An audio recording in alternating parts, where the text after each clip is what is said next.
কখনো বা মেঘ কখনো বারুদ, কিছু ঋণ থেকে যায় হয় না তো শোধ। সুখ পাখি উড়ে এসে বাঁধে যে বাসা, কেউ হাসে কেউ কাঁদে কেউ খেলে পাশা। কত কি রয়ে যায় গোপনে, আশা নিরাশা এ জীবনে। চলে ভাঙা ঘোড়া, সুখ পাখি ধরা দিয়ে হয় ধরা। সুখ পাখি রে, সুখ পাখি সুখ পাখি সুখ পাখি রে।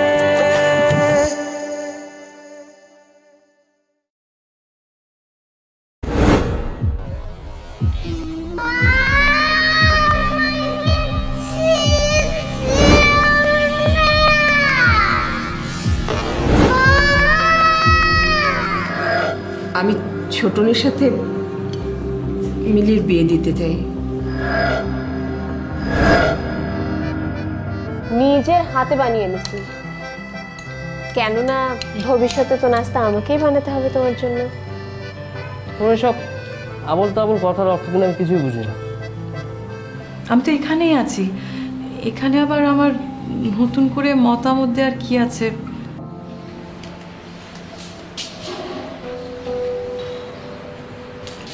বৌমা। জি মা। আমি তোমার সাথে কয়েকটা কথা বলতে চাচ্ছিলাম। বলেন। বৌমা, মানে আমি আমি মানে তোমার বাবার সাথে আমার বেশ কয়েকবার কথা হয়েছে। আমি জানি সে যা করছে, মানে আমি বুঝতে পারছি যে সে যা বলছে কিংবা করছে কোনোটাই অযৌক্তিক না। তার জায়গায় আমি থাকলে হয়তো সেই কাজটাই করতাম মা। কিন্তু মানে তোমার সে বিয়ে দেবে, হ্যাঁ, এটা খুবই যৌক্তিক। মানে আমি বলতে চাচ্ছিলাম তোমার তো বিয়ে করতেই হবে। হ্যাঁ, তুমি এই সংসারটাকে কতদিন ধরে জানো, চেনো, কিন্তু মা মানে আমি বলতে চাচ্ছি যে তোমাকে যদি বিয়ে করতেই হয় মা, আমার ছোটকে তো তুমি কতদিন থেকে চেনো। মা মা আপনি বুঝতে পারছেন না, ছোটন ওকে তো আমি সবসময় আমার ছোট ভাইয়ের মতো ভেবেছি। তাছাড়া ও তো আমার থেকে একটু ছোট। মানে মা, বিষয়টা এত সহজ না, আপনি একটু বোঝার চেষ্টা করেন। আমি বুঝতে পারছি মা, তোমার কন্ডিশনটা আমি বুঝতে পারছি, কিন্তু আমাদের ব্যাপারটা তুমি বোঝো। এটা তো আসলে একটা স্বাভাবিক ঘটনা না মা। আর আরেকটা হচ্ছে যে তো ডিফারেন্ট একটা সিচুয়েশন। তুমি এটা বোঝার চেষ্টা করো মা। তুমি তুমি রাজি হলে, মানে তোমাকে তো আমি কখনো ছেলের বউ হিসাবে দেখিনি মা। আমি সব সময় তোমাকে আমার নিজের মেয়ের মতো দেখেছি। আমি আমি আমি টিয়াকে ছাড়া, তোমাকে ছাড়া আমি আমি আমি এই সংসারে কি নিয়ে থাকবো মা? তুমি তুমি তুমি একবার আমার কথা ভাবো। আমার মা, ছোট এখনো ছোট, আমি স্বীকার করছি, কিন্তু ও নিশ্চয়ই মানে তোমার যোগ্য হয়ে উঠবে মা। তুমি তুমি যদি একটু ওকে সাহায্য করো, তাহলে আমার সংসারটা আমার কাছেই থাকে মা। তুমি একটু ভাবো মা, আর একটু ভাবো। আমার দৃঢ় বিশ্বাস তুমি তুমি আমার এই সুন্দর সংসারটাকে কখনো ভাঙবে না মা। আমার দৃঢ় বিশ্বাস তুমি এই সংসারটা কিছুতেই ভাঙবে না।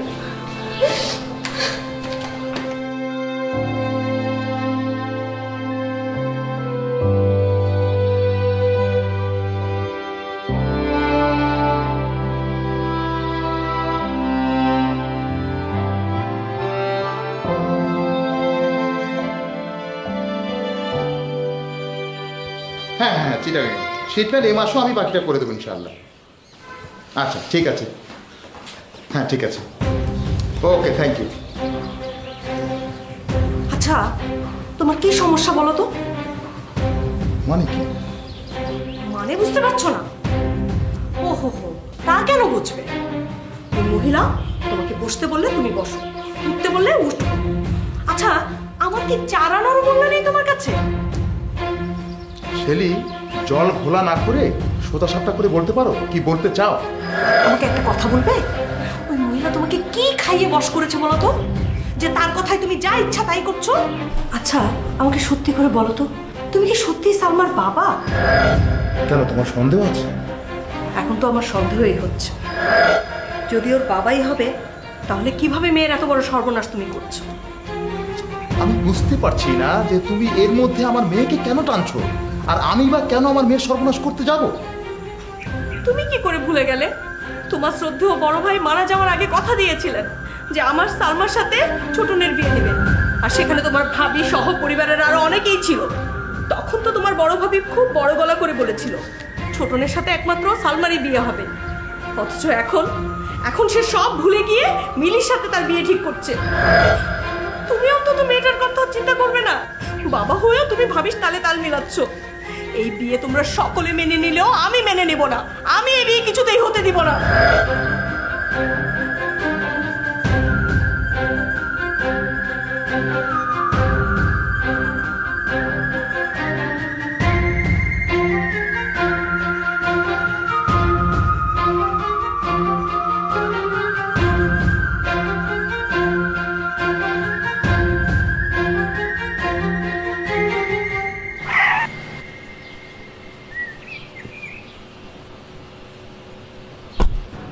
আঙ্কেল, ওই বলছিলাম যে ওই আপনার মেয়ের সাথে তো আমার ওই বিয়ের ব্যাপারটা আমি একটু জানতে চাচ্ছিলাম, কি করছেন? ঠিক আছে বাবা, আমাকে তো একটু সময় দিতে হবে। বিয়ে শাদির ব্যাপার, দিন তারিখ ঠিক করতে হবে। আমি তো এই বাড়িতে আসছি, আমি মিলির সাথে আলাপ সেরে তারপরে না হয় তোমাকে জানাই। আঙ্কেল ওই আর একটা কথা, ওই আপনার মেয়েকে বলবেন তাকে আমার ভালো লেগেছে, মানে সে যা বলবে আমি সব মেনে নিব। বাচ্চা একটা কেন, দুটো থাকলেও আমি মেনে নিতাম। আপনি এবার বলেন আলহামদুলিল্লাহ। সরি, আপনি কেন বলবেন আলহামদুলিল্লাহ? ওই আপনার মেয়েকে বলবেন আলহামদুলিল্লাহ বলতে। আঙ্কেল রাখি, আসসালামু আলাইকুম।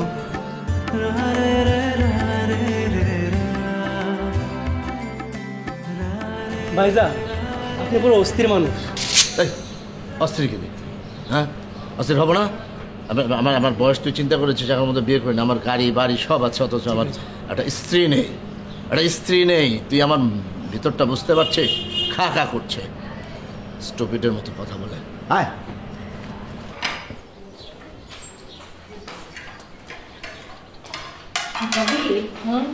ড্রয়িং রুমে দেখে আসলাম ছোট চাচি তুমুল ঝগড়া করতেছে। ঝগড়া করতেছে? কি বলিস? কি নিয়ে? কেন? আপনার বিয়ে নিয়ে। সেটাই তো শুনে আসলাম। শোন, সবসময় বড়দের কথা কান দিবি, বুঝতে পেরেছিস? আমি তো ভালোর জন্যই বললাম। তুই যা, ফ্রিজ থেকে মুরগি বের কর। ঠিক আছে।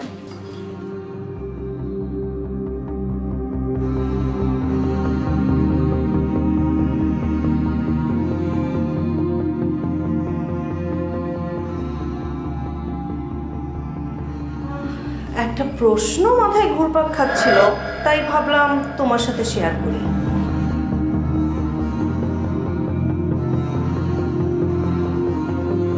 তা করবো? জি চাচি বলেন।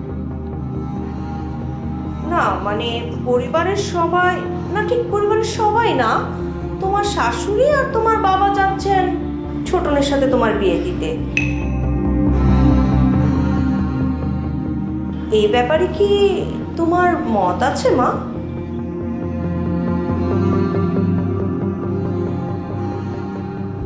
না মানে কেউ যদি তোমায় বাধ্য করে বা তোমার অমতে এই বিয়ে দেয় তাহলে কিন্তু তুমি আমাকে বলতে পারো। শোনো মিলি, দেশে কিন্তু আইন আদালত আছে, তুমি একদম চিন্তা করো না, তুমি আমায় বলতে পারো একদম নিশ্চিন্তে।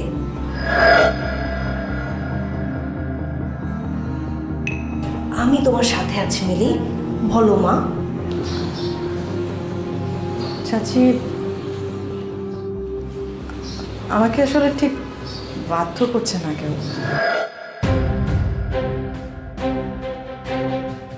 তার মানে তোমারও এই বিয়েতে মত আছে?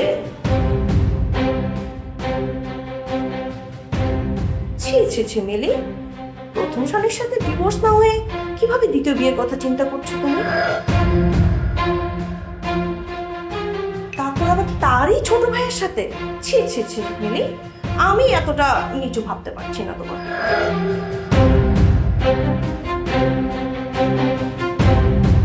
তোমার কি মনে হয় এটা সমাজ মেনে নেবে?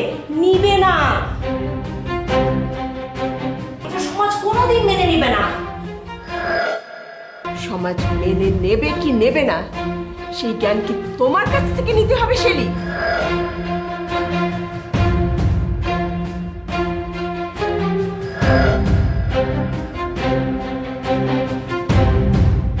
আপনাদের জ্ঞান দেওয়ার সাধ্য কি আমার আছে?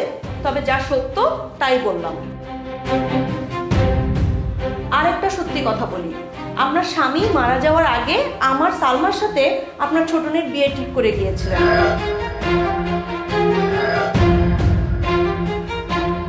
উনি চাচ্ছিলেন ওরা প্রাপ্তবয়স্ক হলে যাতে ওদের বিয়ে দেওয়া হয়। সে কথা বোধহয় একটি দিব্যি ভুলে গিয়েছেন।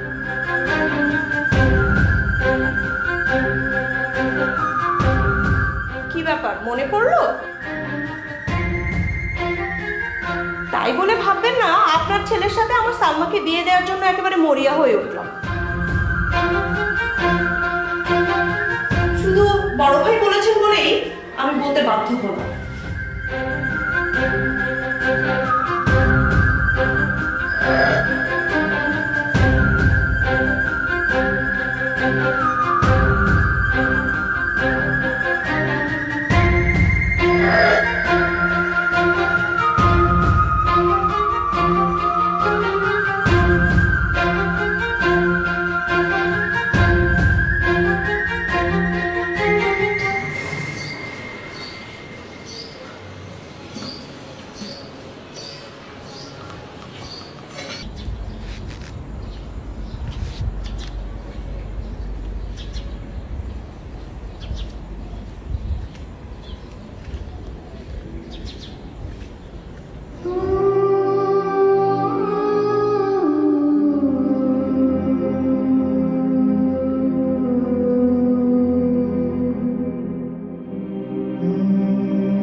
মা, কি হয়েছে?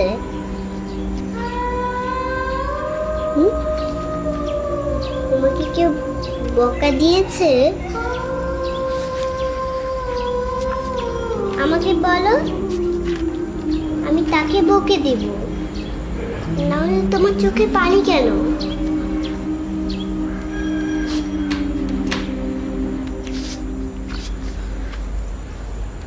ও আচ্ছা, এখন বুঝতে পেরেছি, তোমার খিদে পেয়েছে।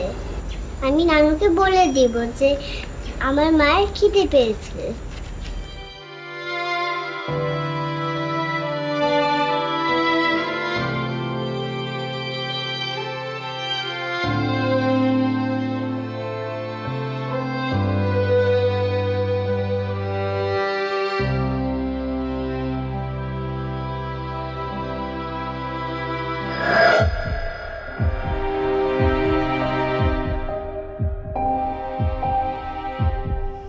মা, চাচা, কি হয়েছে? এতবার ফোন? বয়, তোর সাথে একটু জরুরি কথা আছে বাবা। তাই বলে এতবার ফোন দিতে আমি তো টেনশনে পড়ে গেছিলাম। বয় না। বলো।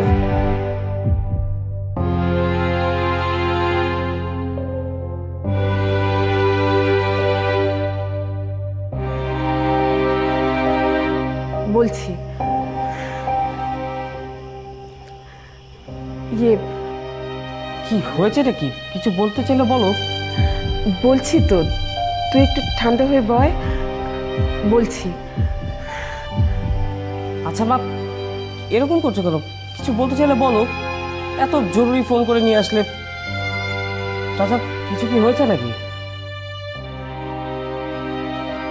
কি ব্যাপার? আরে আমি কোথায় ফ্রেন্ডের সাথে একটু আড্ডা দিচ্ছিলাম। ইয়ে না মানে বাবা, আমরা তোর বিয়ের ব্যাপারে একটু কথা বলতে চাচ্ছিলাম। এই যে আমি কি কখনো বলছে বিয়ে করতে চাই? আরে আরে আর একটু পরে করি না, একটু স্টেবল হয়ে নেই।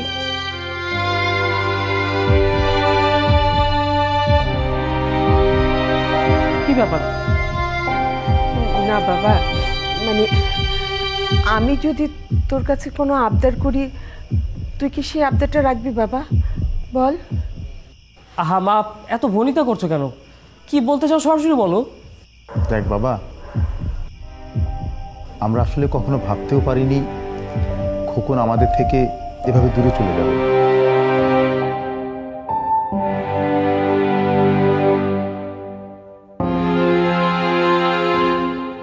ও যে কোথায় আছে, কেমন আছে, আদৌ বেঁচে আছে কি না সেটা আমরা জানি না। তাই টিয়ার নানা বলছিল যে মিলি এভাবে আর না থাকুক। আর তাছাড়া মিলিরও তো এভাবে থাকা সম্ভব না, তাই না?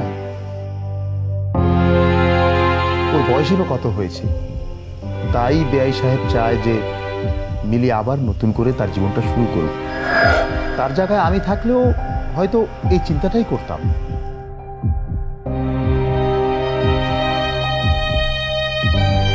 মা, ভাবি কিছু বলেনি? ভাবি কি চায়? বৌমা বৌমা আমাদের সিদ্ধান্তের অপেক্ষায়। আমরা যা সিদ্ধান্ত নিব সে সেটাই মেনে নিবে।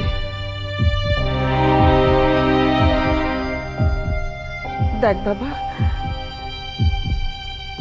মিলির বাবা না মিলির জন্য পাত্র দেখছে, আর পাত্র নাকি সবকিছু মেনে নিবে, টিয়াকেও মেনে নিবে। টিয়াকে মেনে নিয়ে মানে? টিয়া কোথায় যাবে? না না না, টিয়া এই বাড়ি ছেড়ে কোথাও যাবে না, কখনোই যাবে না। তাহলে তাহলে এখন কি করবে? একটা উপায় আছে বাবা, তুই পারবি। উপায়? কি উপায়? আরে বাবা, তুই পারবি।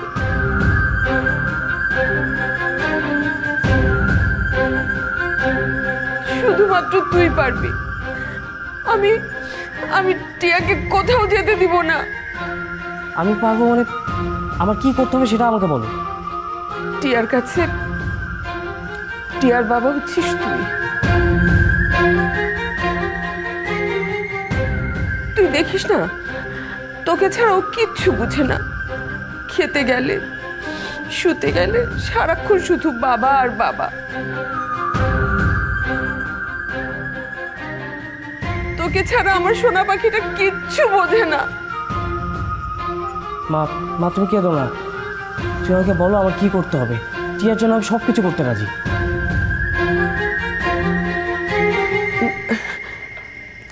বাবা, তুই তুই তুই মিলিকে বিয়ে কর বাবা।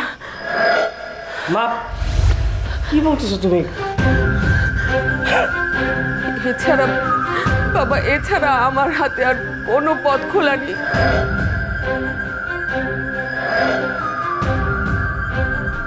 তুই তুই অমত করিস না বাবা। মা, এটা কি করে সম্ভব?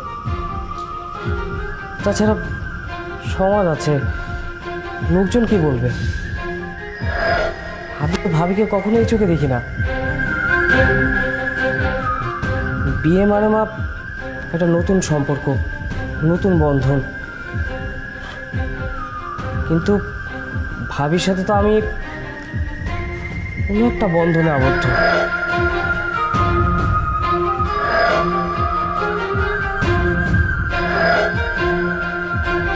তাছাড়া মা, তোমরা হয়তো ভুলে যাচ্ছ, ভাইয়া কিন্তু যে কোনো দিন ফিরে আসবে। তখন না, সম্ভব না।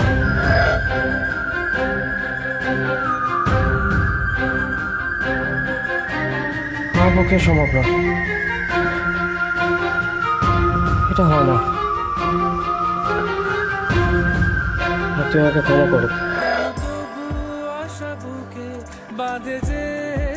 এটাকে বেঁচে থাকা বলে না, জিন্দা লাশ হয়ে বেঁচে আছে মেয়ে আবার। ওর মুখে হাসি দেখি না কতদিন, কতদিন আমার মেয়েটা হাসে না। এই বিষয়ে আমার কোনো ধরনের কথা বলতে কিংবা শুনতে কোনোটাই করতে ইচ্ছা করছে না। আর একটা কথা, তোমার বড় চাচি আমার মা, সে অনেক বুঝে শুনে একটা ডিসিশন নিয়েছে, সেটা পরিবারের মঙ্গলের জন্য। বাস্তবতা ভিন্ন বাবা। ওই লোক কোনোদিনই টিয়াকে তার নিজের সন্তান বলে ভাবতে পারবে না। আমি জানি সব দিক বিবেচনা করে ছোট নিশ্চয়ই রাজি হবে।